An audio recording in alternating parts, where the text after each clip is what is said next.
E este é o novo Travel Channel People and Art. Você pode se hospedar num hotel renascentista nas colinas florentinas. Da sua torre, Galileu observava o céu. E para Dante, esta vista era o paraíso encontrado. Conheceremos o segredo simples da cozinha italiana com o Fábio. Seu restaurante é classificado como um dos melhores do mundo. E ele foi descoberto como cristão e foi martirizado. Diz a tradição que ele foi martirizado por 2 vezes. Essa é mais ou menos a breve história de Sebastião, muito venerado na Europa e de modo especial na Itália, onde existe uma catacumba, toda ela dedicada a São Sebastião. Quando a gente vai a Roma, pode visitá-la. E talvez por isso a sua devoção se espalhou principalmente na Itália, em Roma, e depois pelo mundo cristão. No Brasil, nós temos também uma grande devoção a São Sebastião, talvez não tanto por motivos históricos. Em primeira mão, o povo não vai valorizar a sua coragem como mártir, como aquele que professa a fé cristã. Mas devido às circunstâncias, quando chegaram aqui os portugueses, eles trouxeram também uma devoção a São Sebastião, principalmente ligada às atividades do campo, da plantação e do rebanho. São Sebastião começou a ser invocado pelas pessoas do campo, pelos colonos, para protegê-los contra os males que vêm das intempéries, dos vermes e qualquer desafio para a agricultura e também para os animais. E por isso mesmo a gente vê em todos os lugares, nas roças, a gente vê uma grande devoção a São Sebastião no dia 20 de janeiro. Mas também ele é invocado contra as coisas ruins deste mundo, principalmente a peste, a fome e a guerra. Nós celebramos a festa de São Sebastião na paróquia de São Sebastião no Barro Preto e em mais 9 comunidades paroquiais da Arquidiocese de Belo Horizonte, sem contar no interior de Minas, no interior do Brasil e na grande cidade do Rio de Janeiro, onde São Sebastião também é padroeiro principal. O que nós podemos aprender no dia 20 de janeiro ao celebrar a festa de São Sebastião? Em primeiro lugar, nós devemos aprender aquelas virtudes heróicas que Sebastião vivenciou como cristão. A coragem de professar a fé, a capacidade de renunciar à glória terrena e desejar seguir a Jesus Cristo, mesmo passando pelos desafios de perder as possibilidades de uma ascensão dentro do exército. Ele era um soldado de carreira, renunciou a esta carreira quando se percebeu inimigo do imperador pelo fato de ser cristão. No mundo de hoje, nós encontramos muitos desafios para a profissão de nossa fé. E por isso São Sebastião é um grande modelo. De modo especial, quando nós cristãos católicos invocamos os santos, invocamos em primeiríssimo lugar como modelos para a nossa vida cristã. Eles são aqueles que viveram o seguimento de Jesus Cristo de uma forma radical e heróica. E por isto mesmo, a graça de Deus agiu neles e pode também agir em nós. De modo especial, no mundo de hoje, nós precisamos invocar esta graça de Deus que em Sebastião deu coragem e também a nós pode dar coragem para professar a nossa fé. Nós hoje não vamos morrer, provavelmente não, martirizados por causa de Cristo, mas nós devemos viver por causa de Cristo. E as dificuldades são muito grandes. E a necessidade de um testemunho ardoroso, alegre, sincero e fiel da nossa fé também se faz muito importante.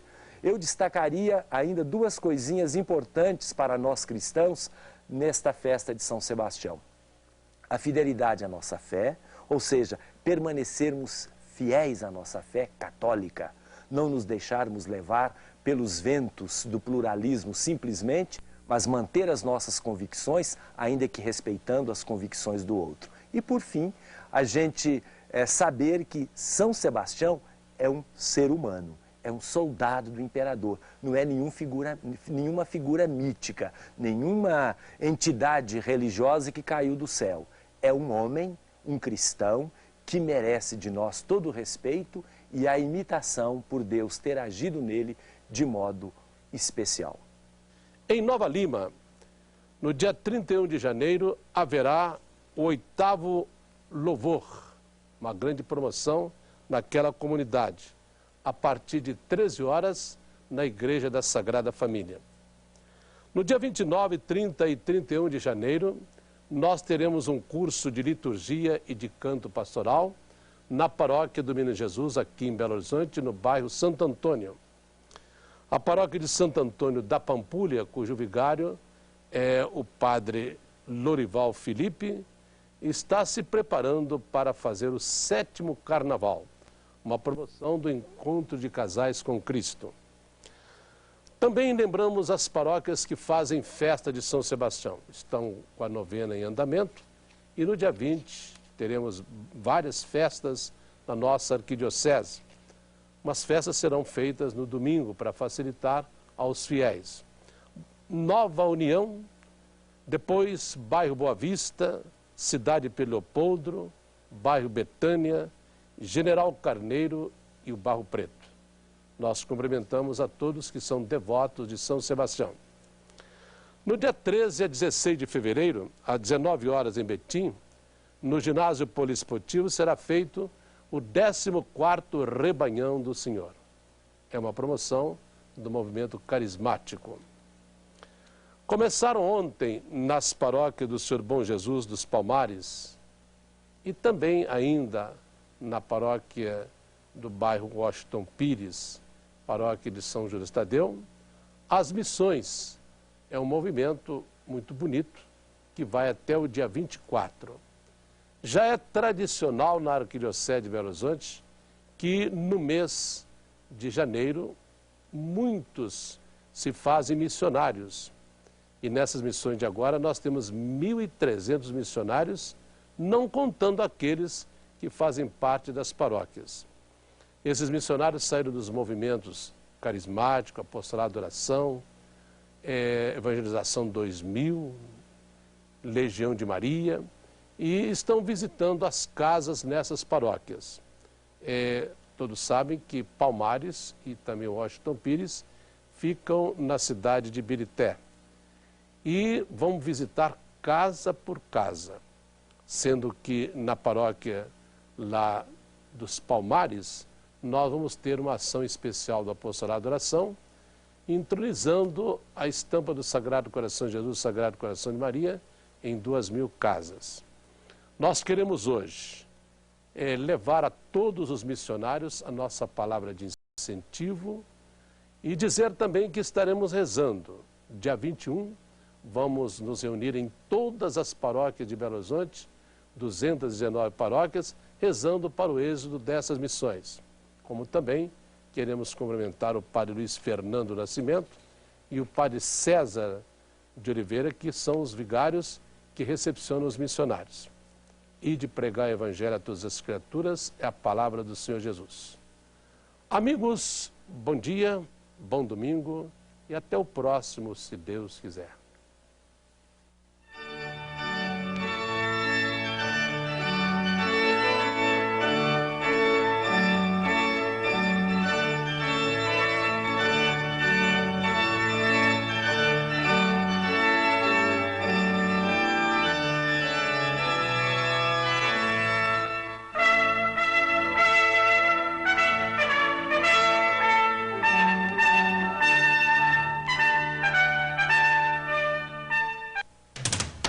Suave Veneno. Para Maria Regina, vale tudo na luta pelo poder, até derrubar o pai. Para de querer me convencer de que eu não sou mais esperto, rápido, para dirigir esta empresa que eu criei. Ainda mais agora que uma estranha parece ter virado a cabeça de Valdomiro.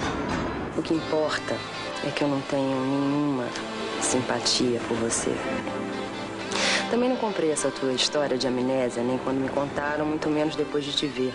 E ela não vai dar folga à sua mais nova inimiga. tenho certeza que ela vai fazer tudo para atrapalhar a minha vida. Eu não sei se eu vou aguentar isso.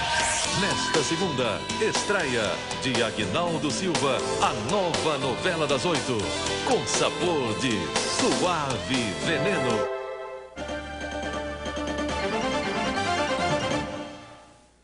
Bom dia. Medo de andar de avião, de entrar no elevador, medo de ficar num lugar fechado, onde tenha muita gente. 5% da população mundial sofre de fobias. São sintomas da doença do pânico. Multidão, barulho, agitação. O que apenas irrita a maioria é capaz de tirar do controle mais de 200 mil brasileiros portadores da síndrome do pânico. Para quem sofre dessa doença, entrar num elevador lotado, por exemplo, é como pegar carona com o inimigo. No meio desse aperto todo, sem uma janela ou uma fresta sequer, os sintomas começam a se manifestar. Tremor, tontura, o coração dispara, a visão fica embaralhada de repente. O único desejo é sair aqui de dentro o mais rápido possível. O corpo e a mente estão dominados pelo pânico. E quando a porta do elevador se abre, é como se a pessoa estivesse fugindo da própria sombra. Quem não pode ir de elevador, vai de escada mesmo. É o caso desta mulher, há 7 anos vítima da doença. Para prevenir as crises de pânico, ela carrega na bolsa um verdadeiro arsenal de remédios. Mas os efeitos colaterais são terríveis. Boca seca, suor excessivo, sonolência e dores de estômago. Eu prefiro ter todos esses sintomas aí, colaterais, mas eu não senti a crise, né? Mas já não há motivo para tanto pânico. O Hospital das Clínicas de São Paulo desenvolveu um tratamento à base de exercícios respiratórios e muita conversa. Uma terapia que dispensa os remédios. O paciente não tem os riscos de ter uma recaída quando ele retira a medicação e ele pode ainda melhorar os efeitos da própria medicação. O teste de São Tomé. Um paciente que prefere não se identificar, cria coragem e fica frente a frente com o inimigo. Viajar de metrô, enfim, não é tão apavorante como parecia. Mas o tratamento ainda não terminou. O próximo desafio é cinema, porque eu não entro mesmo. Tenho medo absurdo. Para falar dessa doença, que é a síndrome do pânico, nós vamos conversar com o psiquiatra Aloísio Andrade. Bom dia, doutor Aloísio. Bom dia, Carlos. Doutor Aloísio, quais são as causas dessa síndrome do pânico? Carlos, o pânico é uma situação aguda, uma situação que leva a pessoa a perder a sua capacidade de autocontrole. Então nós temos que entender que o pânico muitas vezes ele começa antes daquele momento agudo, antes daquele momento específico, por exemplo, do elevador. Ele ocorre como um mecanismo de defesa e, na verdade, então o medo, o temor em si, ele não é ruim. Ele passa a ser ruim a partir de uma determinada dose, ou seja, o medo é uma forma de nós nos protegermos, Carlos. O medo, então, é uma forma de defesa do ser humano. Então, ter medo de algumas coisas não é que seja ruim. Quando a dose de medo, ou seja, quando a quantidade de medo passa de um determinado grau de suportabilidade, essa pessoa, então, perde o seu controle e, inclusive, o coração dispara e há uma série de consequências físicas, realmente. Seria como um alarme que disparasse sem motivo algum?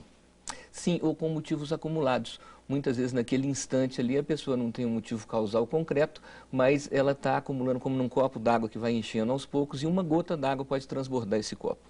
Então sempre houve, aqui a gente chama a chamada ansiedade aguda, aquele momento então de uma prova, aquele momento de um desafio, como tirar a carteira de motorista, como se submeter a algum tipo de entrevista para um emprego, né?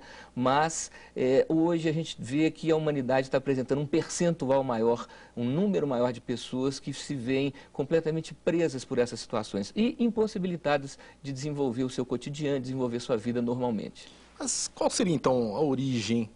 Qual seria a primeira gota nesse copo d'água que originou aí esse transbordamento? O que leva a esse transbordamento? Carlos Alberto, nós vamos falar aqui um pouquinho para o telespectador compreender do estresse, que é então um acúmulo de situações que você não consegue digerir e metabolizar bem. Nós podemos ter o estresse pelo excesso de trabalho, pelo excesso de ocupação, como podemos ter o estresse pelo oposto, que seria então a falta de atividade, a ociosidade. Então nós temos vários fatores causais e a primeira gota do momento do pânico é sempre esse instante em que a pessoa deixa de ter um controle sobre si mesma. Ou seja, nesse momento o organismo entra numa situação de defesa como se estivesse numa guerra, como se estivesse numa situação de risco de vida. E daí então ele se descontrola e essa capacidade, achei interessante na reportagem dizendo sobre os exercícios respiratórios. Por quê? Através da respiração, através, vamos dizer, da ritmicidade da respiração, nós podemos mudar o conteúdo cerebral de oxigênio e podemos amenizar essa situação então. Algumas pessoas dizem que filhos de pais, o pai ou mãe que tenham a síndrome do pânico, teriam uma tendência também a essa mesma doença. Existe uma causa hereditária? Não, no caso, Carlos Alberto, o que a medicina entende é que nesse processo ainda não foi identificada uma causa hereditária. Nós sabemos que várias vão ser as doenças no futuro que vão ser identificadas como uma tendência genética familiar. Nesse caso, a gente entende que a criança, filha de uma pessoa com a síndrome do pânico, com um pai, uma mãe ou os dois com a síndrome do pânico, ela tem então aquela vivência do desespero que é passada, então incorporada enquanto um aprendizado, não exatamente como uma predisposição genética. Quais seriam os sintomas, quais seriam um alerta para que uma pessoa falasse assim, olha, estou caminhando aí para poder, de repente, ter a fobia e ter o pânico de entrar no elevador? Quais seriam os sintomas? Na verdade, dificilmente a crise de pânico ocorre de uma hora para outra sem ter pródromos, ou seja, sintomas que anunciam. A primeira coisa é essa tendência à ansiedade. A pessoa muito antecipada, aquela pessoa que tem um compromisso na segunda-feira e desde hoje, sexta-feira, ela já está pensando nesse compromisso.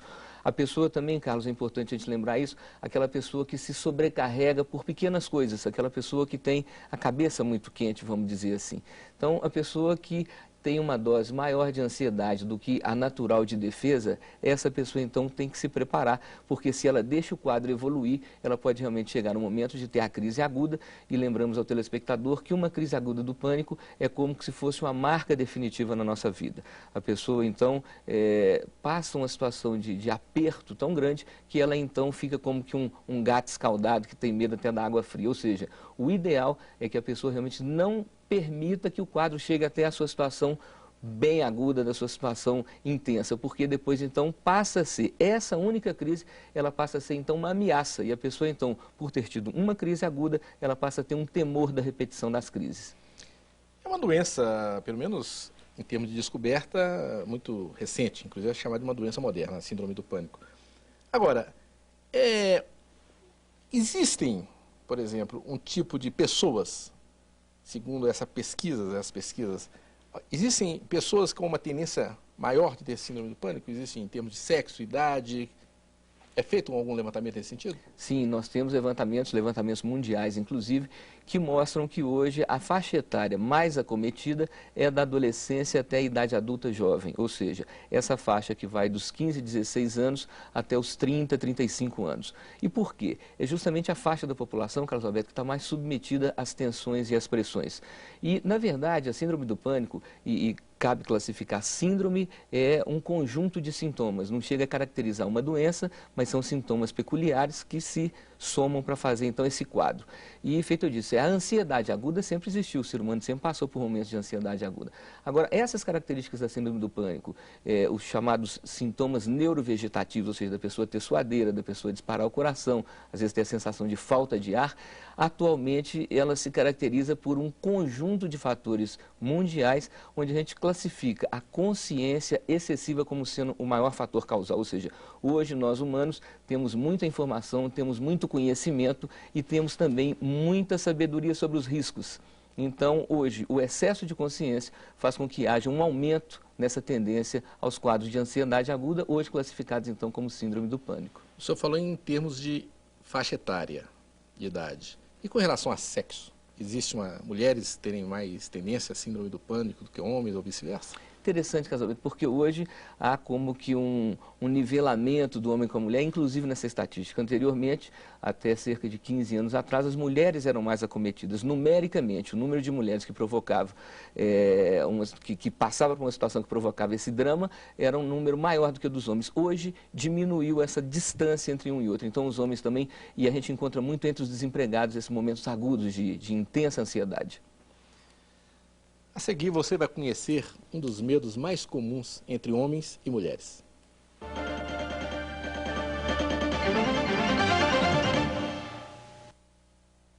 No Supletivo Visão você estuda, aprende e passa. No Supletivo Visão você tira o seu diploma mais depressa. Os melhores professores no ambiente de carinho, o endereço bem pertinho, a qualidade e eficiência do ensino. Nesta questão você não pode errar. No Supletivo Visão você estuda, aprende e passa. Supletivo Visão, Caetés 343. Tufan diz não na recessão e faz sensacional cota fora de móveis para a limpeza geral do estoque imperdível. Nesta sexta, sábado e domingo no Lojão do Depósito, na Avenida Valdomiro Lobo 222, bairro Guarani, com fácil acesso e estacionamento próprio. Móveis, colchões, estofados, fogões, tudo em 5 vezes no cheque, 1 mais 4 sem juros, ou pelo crédito rápido Tufan em 9 pagamentos, começando a pagar em março. Sensacional bota fora para a limpeza geral do estoque. Tufan, guerreiro contra a recessão.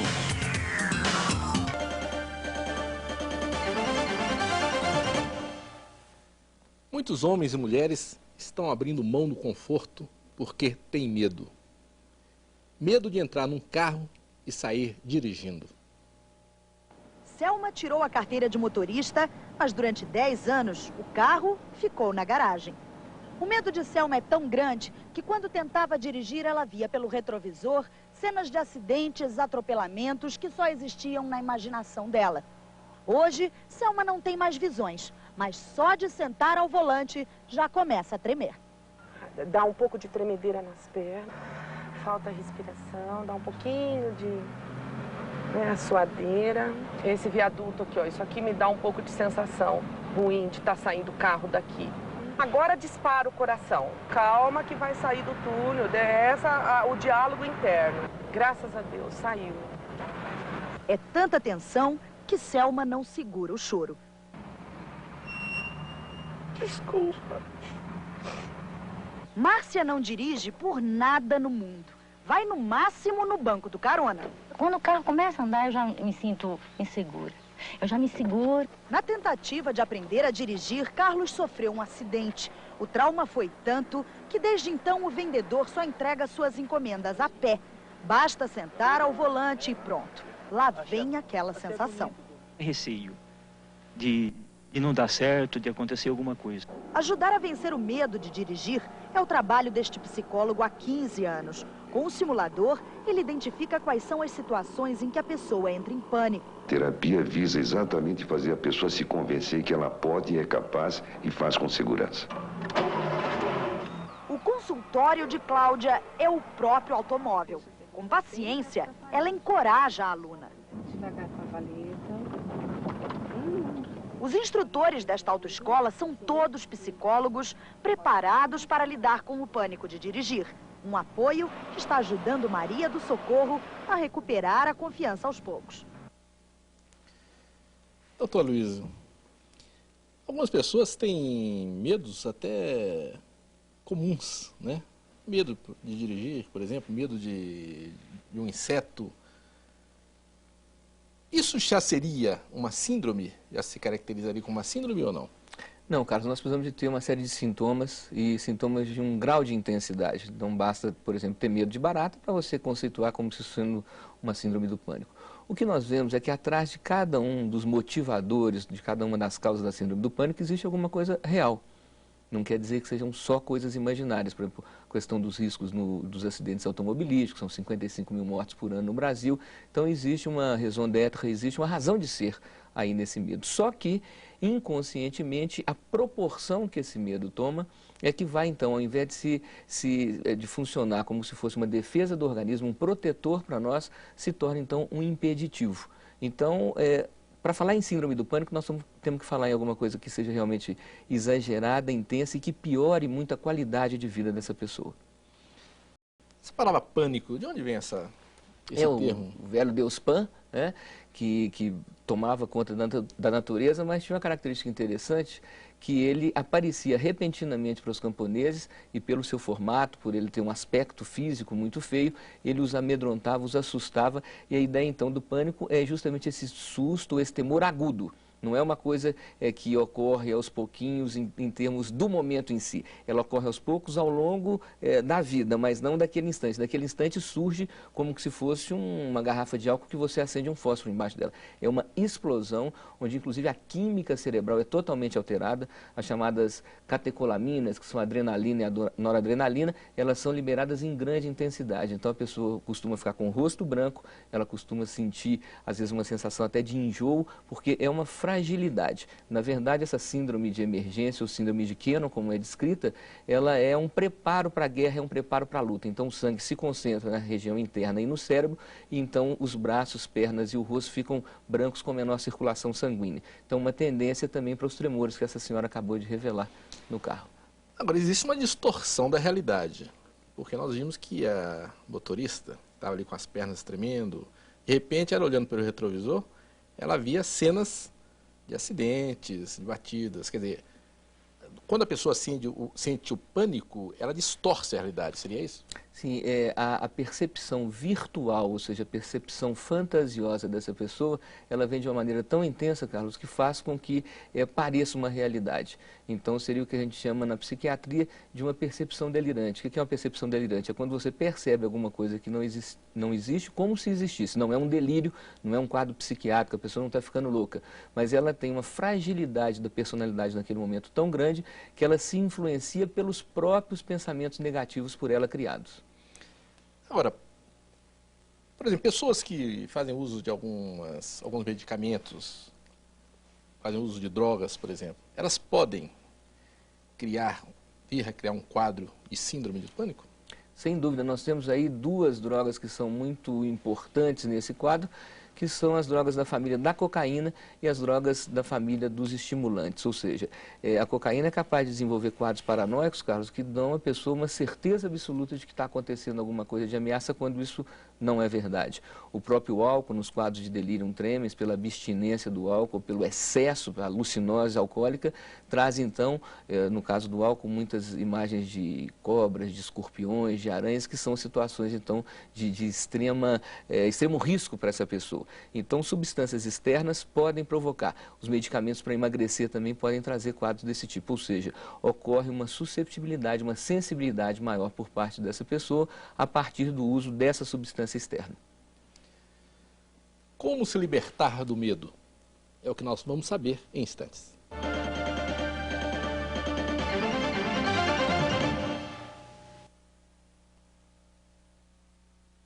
Se os outros estão melhorando, você precisa melhorar mais rápido. Antônio Augusto estudou no Cotemig e hoje é empresário. Tatiane Hoffman é universitária e professora. Carlos e Rodrigo Timpone, pai e filho, trabalham em uma multinacional.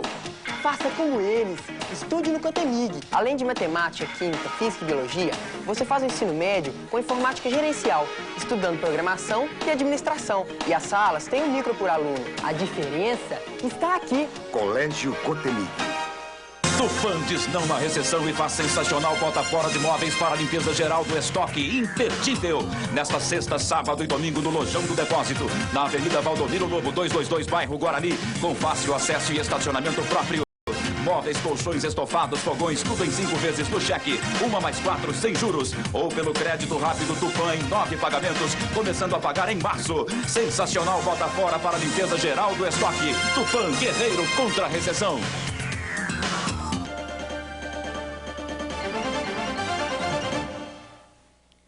Nós estamos conversando hoje com o psiquiatra Luiz Andrade. Estamos falando sobre a doença do pânico.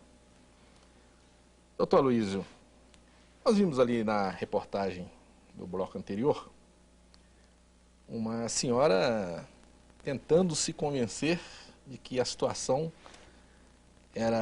deveria estar sob controle, não era uma situação assustadora. Entrar num túnel com um carro não tem nada de anormal.